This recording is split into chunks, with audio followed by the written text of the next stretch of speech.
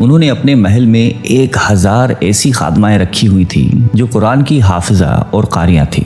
ان سب کی ڈیوٹیاں مختلف شفٹوں میں لگی ہوئی تھیں۔ چنانچہ ان کے محل سے 24 گھنٹے ان بچیوں کے قرآن پڑھنے کی آواز آ رہی ہوتی تھی۔ ان کا محل قرآن کا گلشن محسوس ہوتا تھا۔ ایک دن ہارون رشید اپنی بیوی کے ساتھ دریا کے کنارے ٹہل رہا تھا کہ ایک جگہ بہلول دانا کو بیٹھے ہوئے دیکھا۔ اس نے کہا السلام علیکم۔ بہلول دانا نے جواب میں وعلیکم السلام کہا۔ ہارون رشید نے کہا کہ بہلول آپ یہاں کیا کر رہے ہیں؟ انہوں نے کہا کہ ریت پہ گھر بنا رہا ہوں۔ پوچھا کہ کس لیے بنا رہے ہو؟ جواب دیا کہ جو آدمی اس کو خریدے گا میں اس کے لیے دعا کروں گا کہ اللہ رب العزت ان کے بدلے ان کو جنت میں گھر عطا فرما دے۔ بادشاہ نے کہا کہ بہلول اس گھر کی کیا قیمت ہے؟ انہوں نے کہا کہ صرف 1 دینار۔ ہارون رشید نے سمجھا کہ یہ دیوانے کی کوئی بے وقوفی ہے، لہٰذا وہ آگے چلا گیا۔ ان کے پیچھے زبیدہ خاتون آئیں۔ انہوں نے بہلول کو سلام کیا اور پھر پوچھا کہ بہلول تم یہاں کیا کر رہے ہو؟ انہوں نے کہا کہ میں ریت پہ گھر بنا رہا ہوں۔ پوچھا کہ کس لیے بنا رہے ہیں؟ بہلول نے جواب دیا کہ جو آدمی اس گھر کو خریدے گا میں اس کے لیے دعا کروں گا کہ اللہ تعالیٰ اس کے بدلے ان کو جنت میں گھر عطا فرمائے۔ انہوں نے پوچھا کہ بہلول اس گھر کی کیا قیمت ہے؟ بہلول نے کہا کہ فقط 1 دینار۔ زبیدہ خاتون نے 1 دینار نکال کر ان کو دے دیا اور کہا کہ میرے لیے دعا کرنا۔ وہ دعا لے کر چلی گئی۔ رات کو جب ہارون رشید سویا تو اس نے خواب میں جنت کے مناظر دیکھے۔ آبشاریں، پھل و پھول وغیرہ دیکھنے کے علاوہ بڑے اونچے اونچے خوبصورت محلات بھی دیکھے۔ ایک سرخ یاقوت کے بنے ہوئے محل پر اس نے زبیدہ کا نام لکھا ہوا دیکھا۔ ہارون رشید نے سوچا کہ میں دیکھوں تو صحیح کہ یہ میری بیوی کا ہی گھر ہے۔ وہ محل میں داخل ہونے کے لیے جیسے ہی دروازے پر پہنچا تو ایک دربان نے ان کو روک دیا۔ ہارون رشید کہنے لگا کہ اس پر تو میری بیوی کا نام لکھا ہوا ہے، لہٰذا مجھے اندر جانے دیجیے۔ دربان نے کہا کہ نہیں، یہاں کا دستور الگ ہے۔ جس کا نام ہوتا ہے اسی کو اندر جانے کی اجازت ہوتی ہے، کسی اور کو اجازت نہیں ہوتی، لہٰذا تم کو داخل ہونے کی اجازت نہیں ہے۔ جب دربان نے ہارون رشید کو پیچھے ہٹایا تو اس کی آنکھ کھل گئی۔ بیدار ہونے پر فوراً خیال آیا کہ مجھے تو لگتا ہے بہلول کی دعا زبیدہ کے حق میں اللہ تعالیٰ نے قبول کر دی ہے۔ پھر اسے خود پر افسوس ہوا کہ میں بھی اپنے لیے ایک گھر خرید لیتا تو کتنا اچھا ہوتا۔ وہ ساری رات اسی افسوس میں کروٹیں بدلتا رہا۔ صبح ہوئی تو اس کے دل میں خیال آیا کہ آج پھر میں اس دریا کے کنارے جاؤں گا۔ اگر آج مجھے بہلول مل گیا تو میں بھی ایک گھر خرید لوں گا۔ چنانچہ وہ شام کو پھر اپنی بیوی کو لے کر چل پڑا۔ وہ بہلول کو تلاش کرتے ہوئے ادھر ادھر دیکھ رہا تھا کہ اچانک اس نے دیکھا کہ بہلول ایک جگہ بیٹھ کر اسی طرح مکان بنا رہے ہیں۔ ہارون رشید نے السلام علیکم کہا۔ بہلول نے کہا وعلیکم السلام۔ ہارون رشید نے پوچھا کہ کیا کر رہے ہو؟ بہلول نے کہا کہ میں گھر بنا رہا ہوں۔ ہارون رشید نے پوچھا کہ کس لیے؟ بہلول نے کہا کہ جو آدمی یہ گھر خریدے گا میں اس کے حق میں یہ دعا کروں گا کہ اللہ تعالیٰ اس کے بدلے اسے جنت میں گھر عطا فرمائے۔ ہارون رشید نے پوچھا کہ بہلول اس گھر کی کیا قیمت ہے؟ بہلول نے کہا کہ اس کی قیمت پوری دنیا کی بادشاہی ہے۔ ہارون رشید نے کہا کہ اتنی قیمت تو میں نہیں دے سکتا۔ کل تو آپ 1 دینار کے بدلے دے رہے تھے اور آج پوری دنیا کی بادشاہت مانگ رہے ہو۔ بہلول دانا نے کہا کہ بادشاہ سلامت، کل بن دیکھے کا معاملہ تھا اور آج دیکھا ہوا معاملہ ہے۔ کل بن دیکھے کا سودا تھا اس لیے سستا مل رہا تھا، آج چونکہ دیکھ کے آئے ہیں اس لیے اب اس کی قیمت بھی زیادہ دینی پڑے گی۔ بہلول دانا ایک مرتبہ قبرستان میں بیٹھے ہوئے تھے کہ کسی نے پوچھا کہ بہلول یہاں کیا کر رہے ہو؟ کہنے لگے کہ ایسے لوگوں کے پاس ہوں کہ ان کی صحبت مجھے تکلیف نہیں دیتی اور اگر ان سے دور رہوں تو یہ میری غیبت نہیں کرتے۔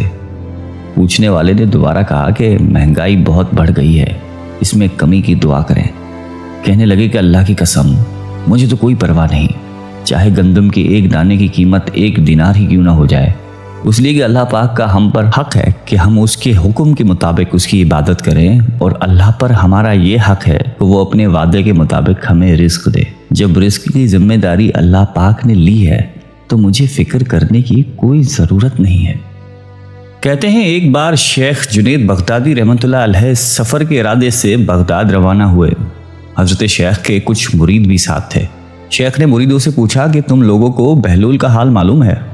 لوگوں نے کہا کہ حضرت وہ تو ایک دیوانہ ہے، آپ اس سے مل کے کیا کریں گے؟ شیخ نے جواب دیا کہ ذرا بہلول کو تلاش کیجئے، ہمیں ان سے کام ہے۔ مریدوں نے شیخ کے حکم کی تکمیل کی۔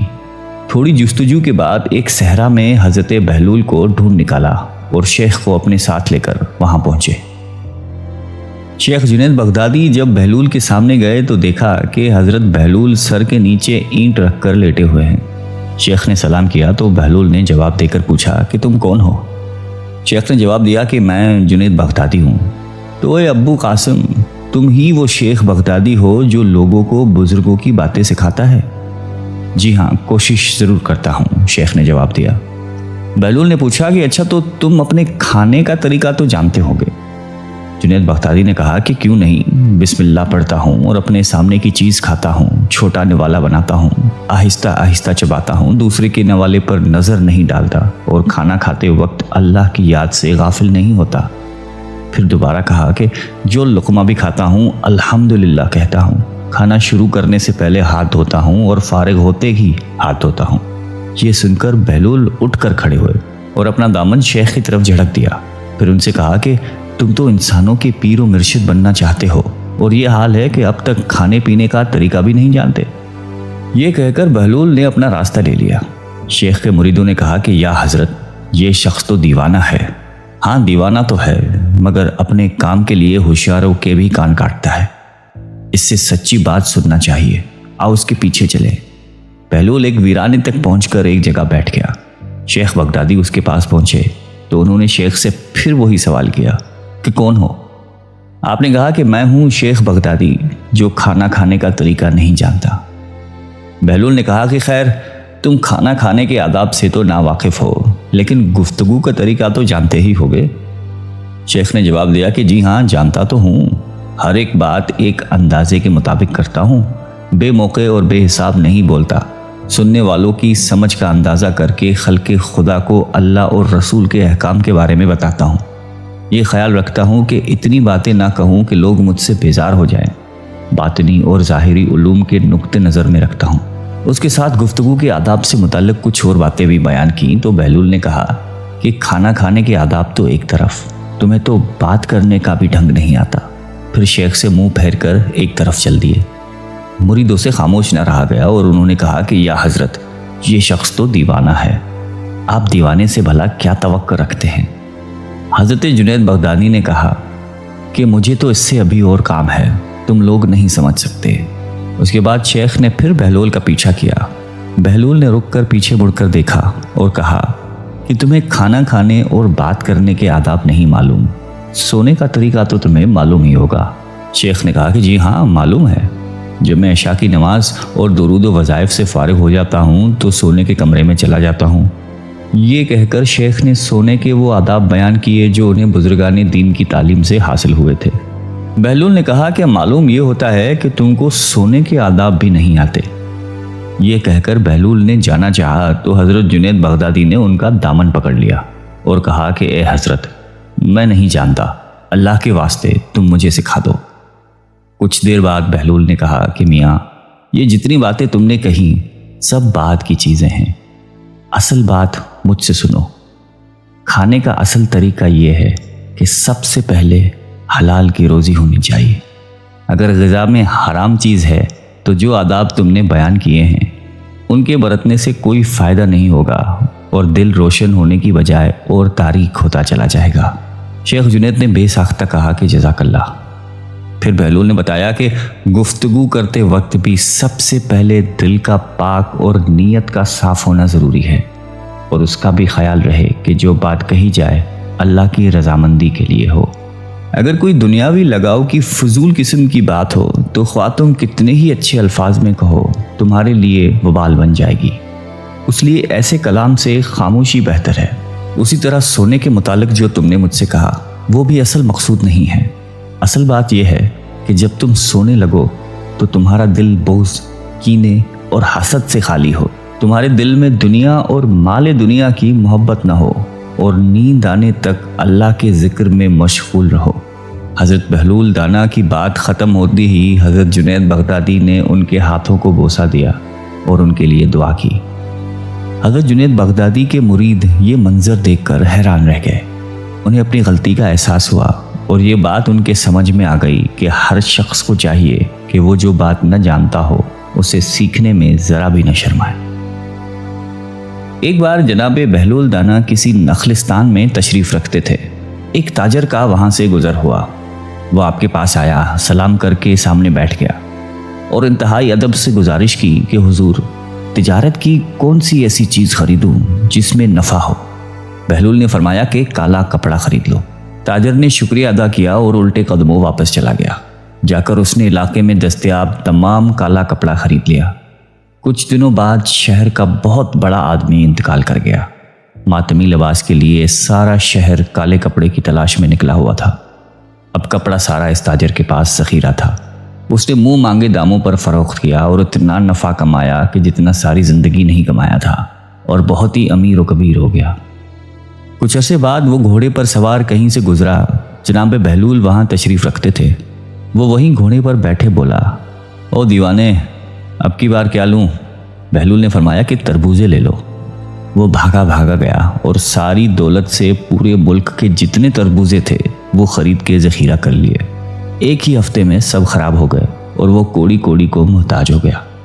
اسی خستہ حالی میں گھومتے پھرتے پھر ان کی ملاقات بہلول سے ہوئی تو انہوں نے کہا کہ یہ آپ نے میرے ساتھ کیا کیا ہے؟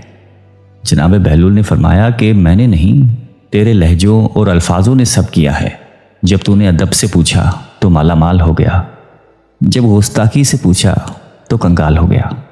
اس کو کہتے ہیں با ادب با نصیب، بے ادب بے نصیب۔